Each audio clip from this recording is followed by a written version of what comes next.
बंगाल का चुनाव होगा रद्द, शुभेंदु अधिकारी को इस्तीफा देना पड़ेगा, ये तो आने वाला समय ही बताएगा। लेकिन ममता दीदी ने अपनी कल बल से, कारण की छल उसने सीखी नहीं, और उन्होंने कोर्ट पहुंच गई है। एक बार कोर्ट पहुंची थी,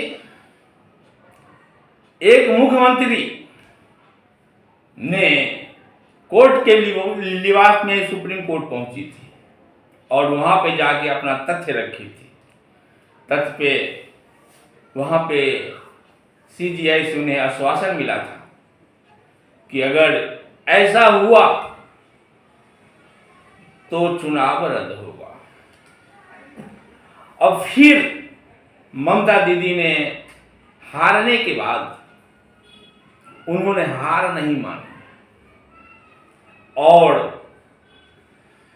अपने पद से भी इस्तीफा नहीं दिया। कारण उसने बोला कि मैंने तो हारा ही नहीं हूं, मुझे छल से हराया गया है, कोर्ट संज्ञान ले। अब सुप्रीम कोर्ट में ये केस चला गया है, कारण कि बंगाल की चुनाव में तो शपथ ग्रहण हो गया है, सब कुछ हो गया है, लेकिन फिर भी ये मामला सुप्रीम कोर्ट पे अटक गया।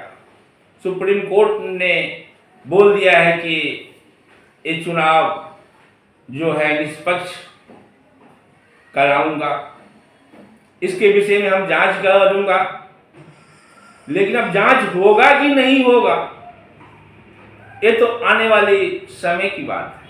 कारण कि वर्तमान सरकार जो हमारे दिल्ली में बैठे हुए हैं, उनका काम क्या है? फूट डालो और शासन करो। महाराष्ट्र में भी उन्होंने ऐसा किए, शिवसेना को तोड़े, शिंदे जी को मुख्यमंत्री बनाए, मुख्यमंत्री के नाम पे, शिंदे जी के नाम पे उन्होंने दोबारा लड़े, बहुमत से आए तो फिर शिंदे जी को सैर कर देती है। एनसीपी को तोड़े, उसी तरह उन्होंने अगर जहां नहीं टूटने वाला था तो सीबीआई ईडी का डर दिखा करके अपने शामिल किया गया। यहां पे प्रश्न उठता है कि क्या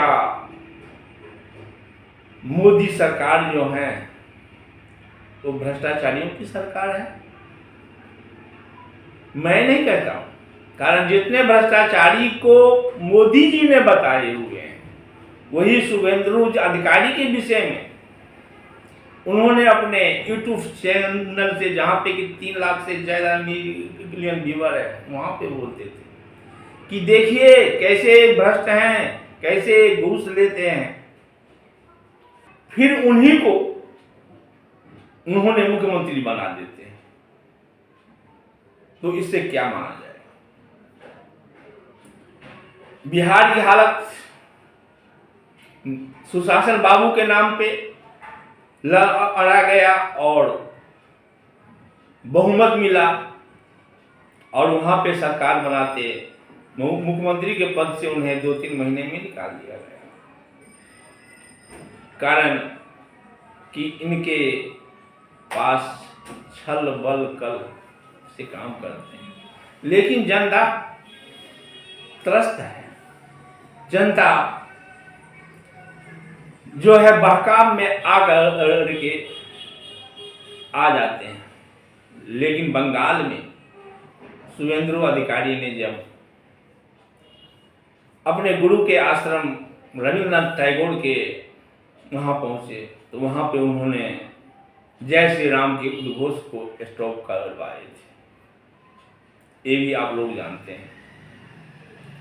अब ममता दीदी चली गई है कोर्ट में, इस्तीफा दी नहीं, वो लड़ रही है। लेकिन एक कहावत है कि एक नारी सब पे भारी। ममता दीदी को हराने के लिए हर स्टेट के मुख्यमंत्री पहुंचे, केंद्रीय मंत्री पहुंचे, सभी पहुंचे, लेकिन वहां पे चुनाव कैसे जीता गया, कैसे रोका गया चुनाव को, कैसे वोटिंग हुआ, सभी सुप्रीम कोर्ट के संज्ञान में आ गया है, और वो भी प्रूफ के साथ में। सुप्रीम कोर्ट ने बोले कि हम इस पे संज्ञान लेता हूं, और संज्ञान लेने के बाद फैसला मैं करूंगा कि हमें क्या करना है। फिर भी ममता दीदी लड़ रही है और विपक्षी को एकत्र करने में लगा हुआ है, जिसमें कि राहुल जी का भाषण आप सुनने होंगे, अखिलेश जी का भाषण सुनने होंगे। तो अब सच्चाई का शायद भरोसा लोगों को उठ चुका है। लोकतंत्र है, यहाँ पे राज तिलक नहीं होता है। लेकिन जब शुभेंदु अधिकारी ने शपथ ग्रहण लिए तो वहाँ पे आता था हेडलाइन में मोदी जी की जो टीवी न्यूज है, उस न्यूज पे हमारे जो गोदी मीडिया के एंकर हैं जोर जोर से बोलते थे कि राज तिलक की तैयारी हो गई है शुभेंदु जी की। तो अब राज तिलक राजतंत्र में होता है या लोकतंत्र में होता है, ये भी एक सवाल उठता है। अब सोचने वाली बात ये भी है कि अगर हम नहीं कहता हूं, मैं आपसे ही पूछना चाहता हूं कि अपना कमेंट करके आप मुझे बताइए कि बिहार में जो चुनाव हुआ सही हुआ, बंगाल में जो चुनाव हुआ वो सही हुआ, और तमिलनाडु में जिस तरह से विजय रथ को रोकने की कोशिश किया गया, क्या वो सही है? अभी देखते हैं कि हमारे मोदी जी बोले कि भाइयों बहनों,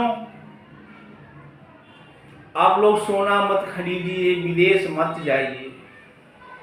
लेकिन मोदी जी उसके सवेरे ही चले गए ये थे, अपने कितने काफिला के साथ गए थे वो भी आप देखे होंगे। मैं बात करना चाहता हूं अब जो सच्चे देशभक्त महात्मा गांधी जी की, जो कोट पहने हुए थे, आए थे बैरिस्टर बन के, उन्होंने जबकि देखा हिंदुस्तान की जनता को तकलीफ में, तो उन्होंने अपना कोट उतार करके आधा धोती पहन करके देश को आजादी दिलवाए थे। लाल बहादुर शास्त्री जी जब प्रधानमंत्री थे तो देश पे ऐसे ही आफत आ गया था, तो उन्होंने जनता से आह्वान किया था कि एक समय की खाना सब देशवासियों छोड़ दीजिए, देश की आर्थिक स्थिति मजबूत हो। तो क्या हमारे मोदी जी ने अपना गाड़ी की काफिला रोके, विदेश यात्रा रोके? स्वदेशी को तो बात करते हैं, लेकिन मोदी जी विदेशी ही अपनाते हैं। आज दुख की बात है बहुत दोस्तों कि 4 आदमी देश को चलाते हैं, 2 जो हैं बेचने वाले हैं और 2 जो हैं खरीदने वाले हैं। तो क्या मोदी जी को नहीं बनता है कि उनको बोले? जिस तरह की देश पे आफत आया था तो हैदराबाद के निजाम ने अपनी आधी संपत्ति दान कर दिया था। अगर आज हमारे अडानी अंबानी जी अगर इस तरह को बोले हमारे मोदी जी, तो क्या वो नहीं कर सकते हैं? अब जनता को राम भरोसे छोड़ दी।